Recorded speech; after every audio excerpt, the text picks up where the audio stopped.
This is tape 3 with Mathilda Stroli, née Mandel.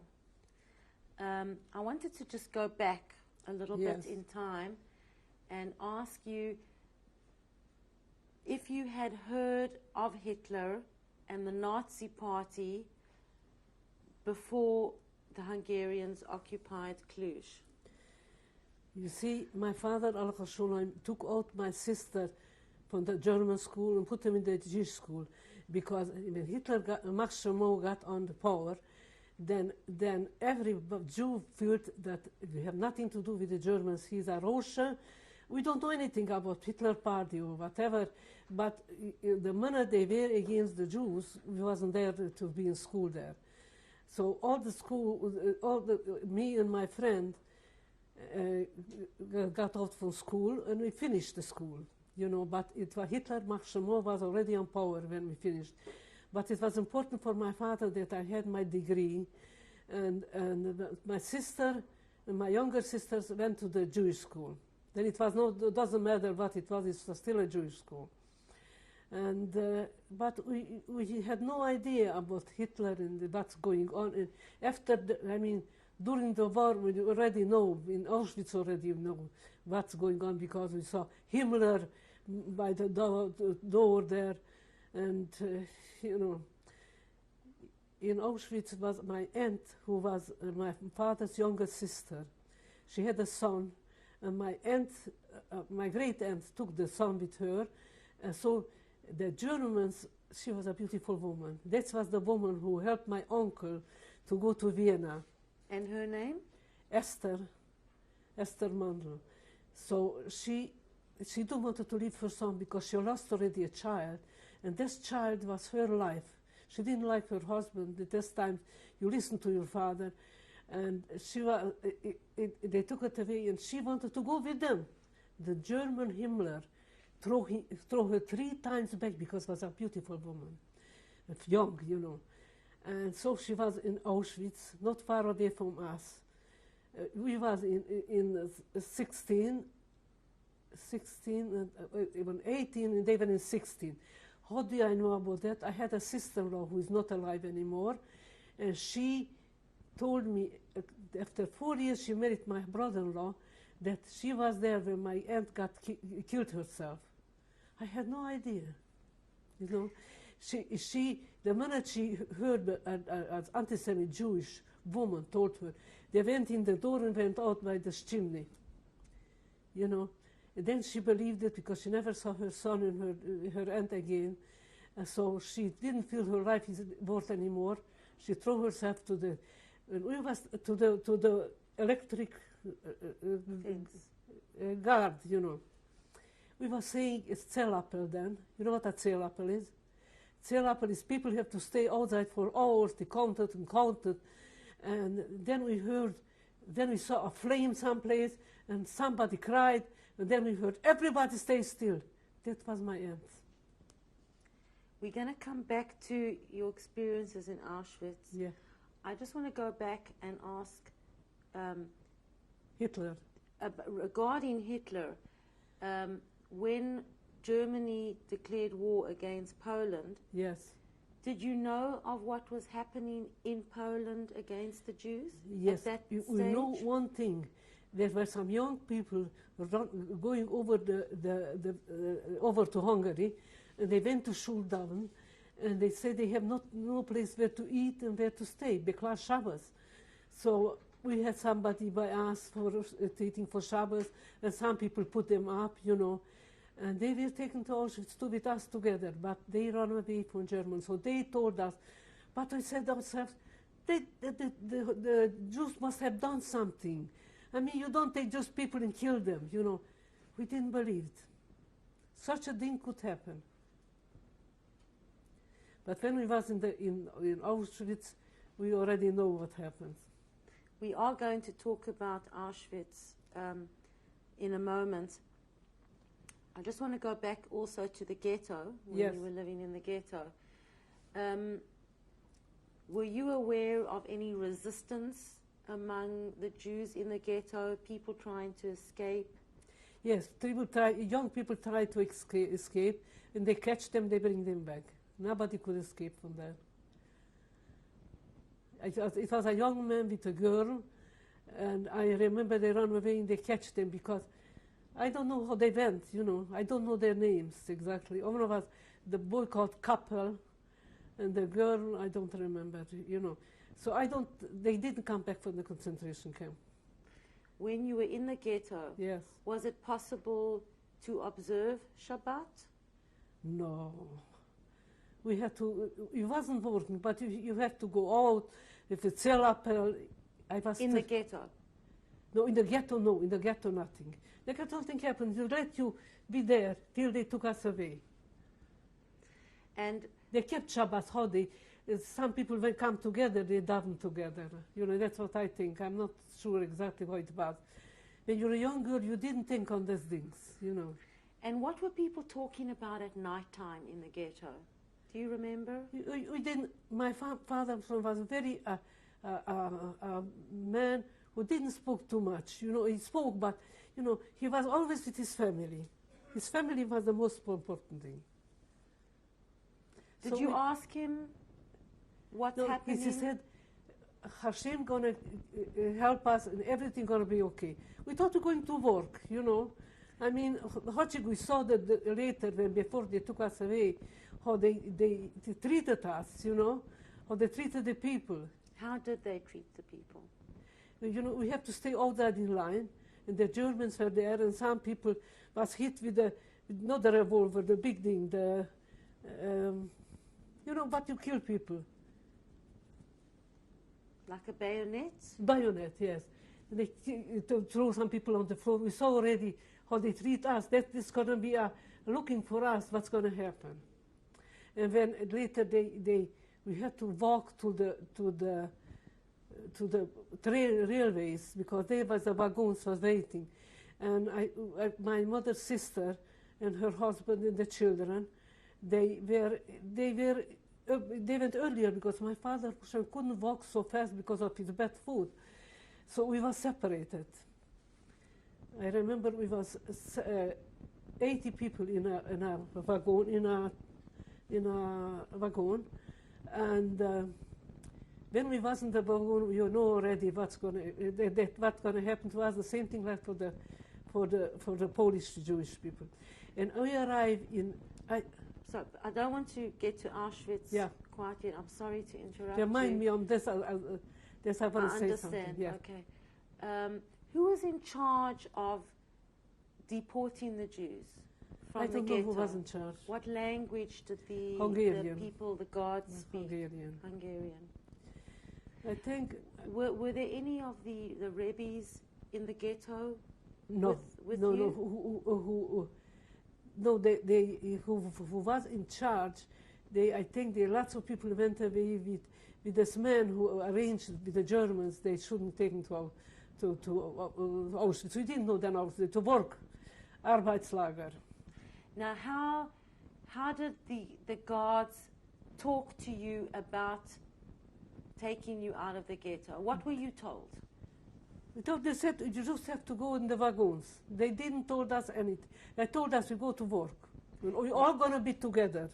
Were you allowed to take your things with you? We took some things, but some things we couldn't carry. They took us away. They took it away. So he always said, they're going to take it away from you anyway. We had no idea what that means, that they will take it away from us. What did you take with you? What we take with us? Some things, clothes and things, you know, whatever you need, you know. We didn't take us with us pictures. Some pictures we took, but we had no idea where we're going to go. Did you take any Jewish ritual artifacts or prayer books? Yes, I think we took with us some artifacts. I don't remember what, because the candelabra later we find at home, you know. Because it was so fast that you couldn't take with you one rucksack, you know what a rucksack is, and a suitcase in the ghetto, you know. And when we was already in the wagon, can I talk about this? We arrived to a Polish place. I don't remember the name. It was a big city. And the Germans stopped there, and a couple of German soldiers walked up and down, and there were lots of goyim there outside. From far away, I saw a Goyish woman, a peasant, and she was from far away a very heavy woman. And when the German went away, she ran to me. She saw me through the small window, ran to me and threw in. I threw out my mother's fur coat with a fur. And she took it and she ran away. And the whole wagon told me, they're going to kill us, or they saw us, they're going to kill us. I said, it couldn't be worse. There was a woman who nursed her baby. She didn't have anything to nurse anymore, and this child was, I couldn't look at it anymore. I mean, I wasn't socially working, but I couldn't take it anymore. Then it's a time later, the woman came back, and I was looking there, and she ran to me when the Germans were on the other side, and threw in Europe they make such a big breads. She threw in a half bread like that, fresh bread. And she threw it into, I opened the top and she threw it in and she ran away. The minute the bread was in, the whole wagon said, oh, we're gonna put it between us, everybody gonna have a piece. I said, no, my father gonna be a gift for everybody. So there were some people I didn't like to mention names. The whole time we saw them that he was feeding his wife and didn't give for the children nothing. My father, Sholem, he said, he's not going to eat just people, going to eat the young people. I said, no. I got it, and everybody going to have a small piece, doesn't matter how small, we should have some food in us. So I remember we had in our pocket sugar cubes, because my mother's son put for everybody in. I don't know how we had it. Some my mother prepared that, because sugar cubes is easy to carry. And so the bread. We don't want to eat we eat the sugar cubes better than the bread, because the bread we're going to eat later. Later, when we arrived to Auschwitz, we didn't know it's Auschwitz, and it was written there Birkenau. We saw houses and everything. We wasn't afraid, because it looks like a settlement, Some people come on the wagon. They were wearing striped clothes, and it was me and another young man who they started to talk to. And she looked around. She said, "You two gonna be alive after this?" I said, "Are you crazy? What are you talking about? You're coming to work here. You're not gonna work here with black coffee, but it's not coffee to live. Nobody's gonna be alive. But you're young, and this young man is young, and they're gonna be alive." So I tried to remember how I saw my father the last time. I couldn't remember. But my mother and me, and the sisters, and our little brother went down. And the minute we arrived there, they took us separately. My mother with my little sister and brother, Laya, Rivka, and Moshe, and I was with my two sisters, Pearl and Vicky. And we had no idea. So, but I said, because in ghetto they did the same. They prepared us already for this. They did this, and later we saw each other. So we thought this is the same thing, we're going to see each other. And because we were three, and two other girls come in a row, because everybody had to be 5 in a row. And there was a girl between them who was my sister's friend, who was very sick. She was burnt in a house, and she got well. She didn't have nobody. She was a single child. So I told her, whatever going to happen to us is going to happen to you. You're going to be with us. And then we arrived. Then they took us and they cut our hair. You know the story. They cut the hair and they sprayed us all naked. All men and women who did this to us.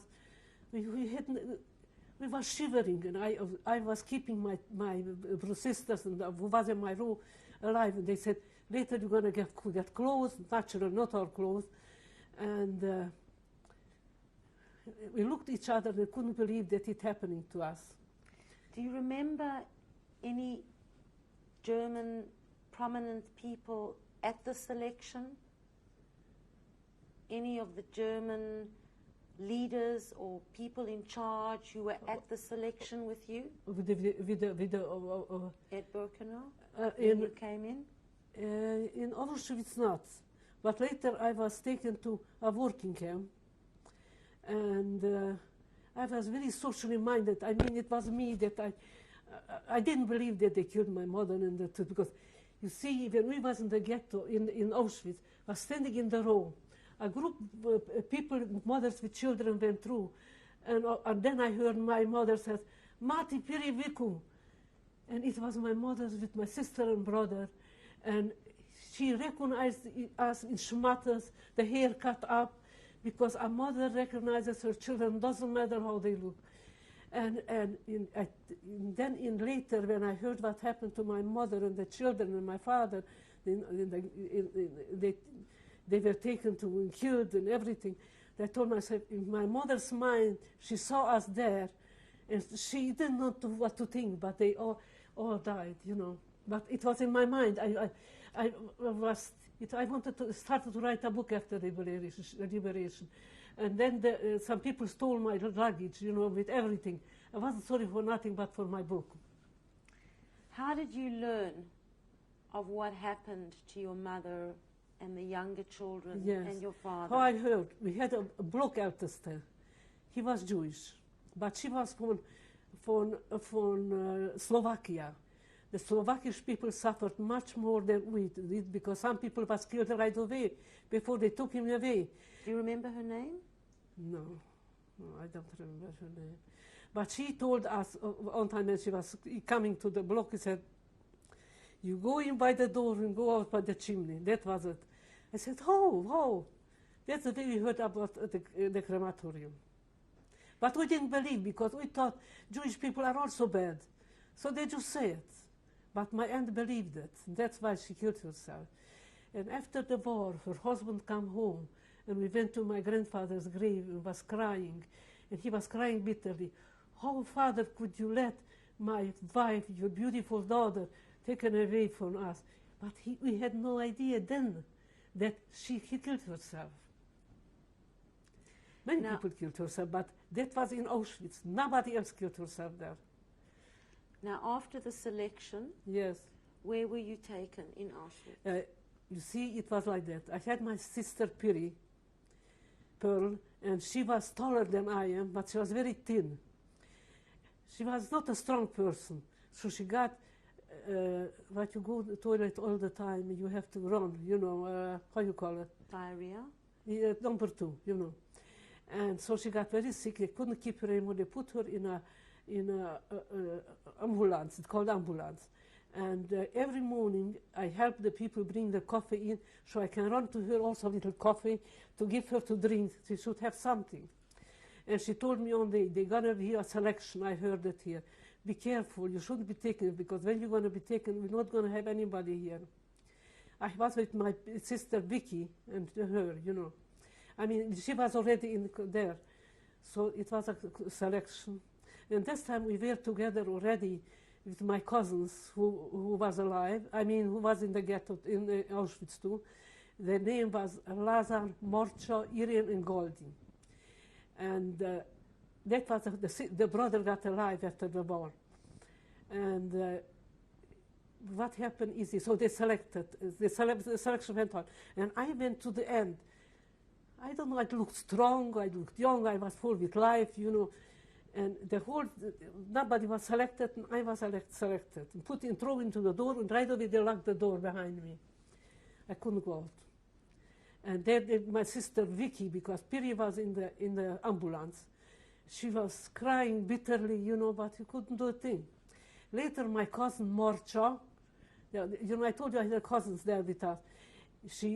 They bring some food to us, because we were taken to an empty place, and without the clothes, without anything, and they bring us food.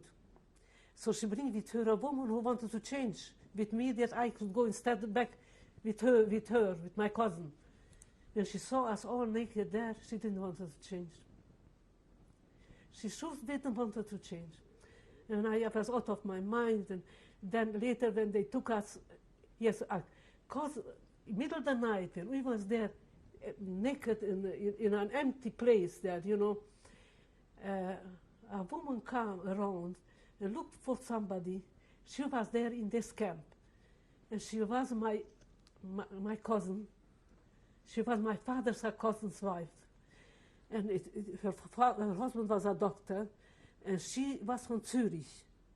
And she bring me a coat to put on my back. She bring me food to eat. And early in the morning, she come and picked everything up because we don't supposed to have nothing.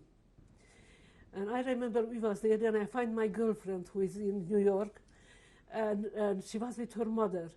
And I told her, maybe I can stay with you. Maybe somebody would like to change. Nobody wanted to leave her mother. She was a very religious woman, the mother. So I didn't get with her. Later, it was better than I wasn't with her because her mother died and she got typhus because it was a different camp they took them, you know. And we was in a better camp. Before you were taken, yes, I just want to learn a bit more about Auschwitz. Yes. Where were you taken in Auschwitz? Where I was taken to Auschwitz? In Auschwitz. In Auschwitz, we was in the ghetto 3 weeks when we were taken. That was the first transport. And 3 months I was in Auschwitz. Where were you in Auschwitz? In Auschwitz, they took me around fall time. Fall, you know, because that was, I think May was when I took May, June, July, August. It was fall time, you know. And they selected the people, and then they took us in wagons. In these wagons, every wagon had 50 girls, women or girls, whoever. There was a German soldier who was a regular soldier. And he told us that we're going to be taken to a working camp, and you shouldn't be worried, and you shouldn't one thing. Nobody should tell anybody that I speak a perfect German.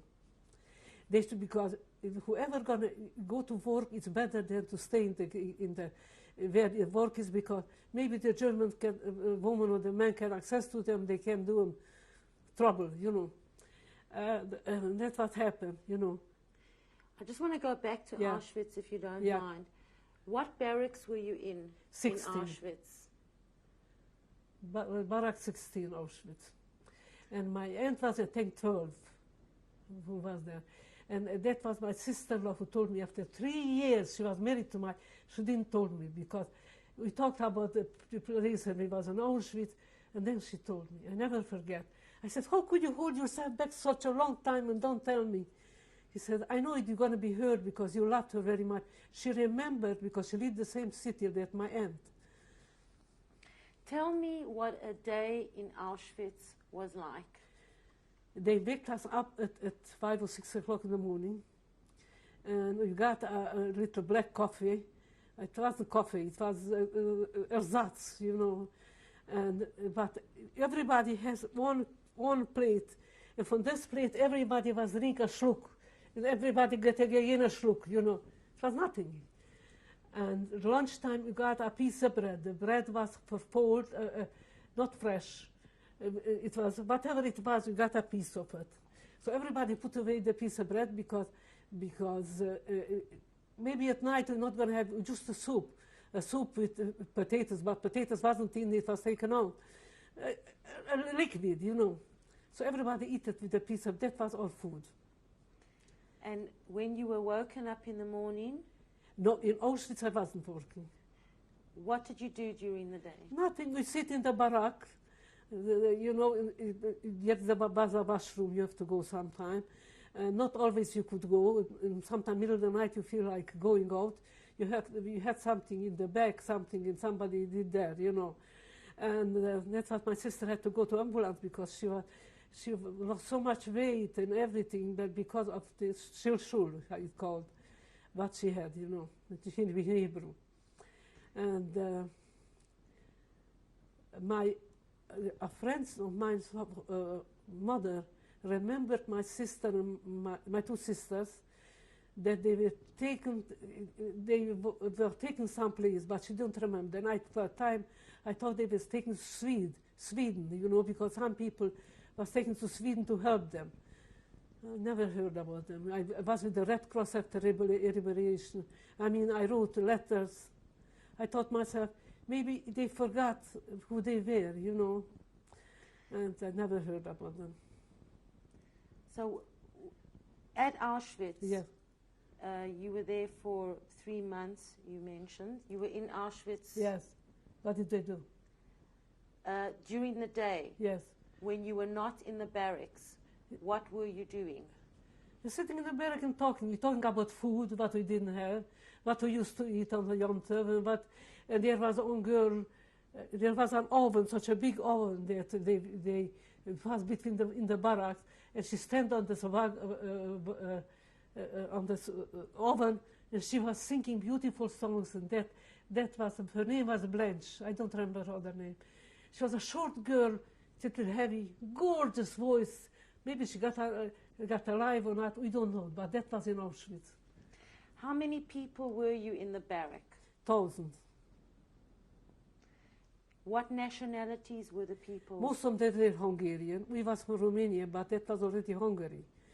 And we spoke about the food we eat, our parents, our sisters, and brothers, you know, everything that was important for us. And what did the guards do with you when you were outside? No, outside was no. This it was a long. Did you love pictures from the barracks? No, that was in Mitten a guard, and there are lots of guards outside with dogs, vicious dogs. And there sometimes was a woman officer who was very vicious with a big dog, and she was gorgeous. You know, but she was bad, and sometimes she just pulled out a woman and killed her there, you know. So you never know what's happening to you. Was there any contact between the men and the women in Auschwitz? No. But when we arrived to Auschwitz, when they took us in, you know, and there we saw lots of men it was a barrack something, and they say, throw out everything what you have, food and everything, because everything going to be taken for them.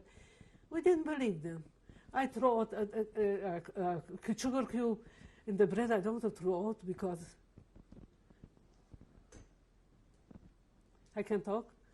The bread I don't, because, you know, and we finished the bread before we arrived there, and some sugar cube I throw in for and some people throw in twillen in talas, you know, men, because they throw in everything. Some people believe them, that is end for us, you know. Can I ask you a personal question? Yes. Were you menstruating before Auschwitz? No. When we arrived in Auschwitz, the first day, I had to have my period. I was upset. I have nothing. I had not a schmatter, nothing. So the German, woman who was taking care of us told us, you had in your food something but take away the period. And I thought we were going to die. They put us to eat this, and they took this away. We're not going to be alive. So I was very upset, but I didn't want to show my two sisters and the girls who were there. So I said, everything's going to be all right. I was very optimistic, you know. And the minute I arrived in the working camp, they give us regular food. I mean, not good food, but regular food. I got back my period. The same day. In Auschwitz, yeah. You spoke about the chimneys. Yes. Did you smell something in the air that was different in Auschwitz? I don't know. I can't remember because this was far away from us where we were, and we thought that we saw the fumes are coming from there, but we had no idea. You know, that after this, it was, before we was liberated already, we heard the story because some people told us, you know. Your block Altista, what nationality was she? Slovakian, Slovak, but she was Jewish. But she was more anti-Semitic than anybody else because, you see, Jewish people, they are how they are between people.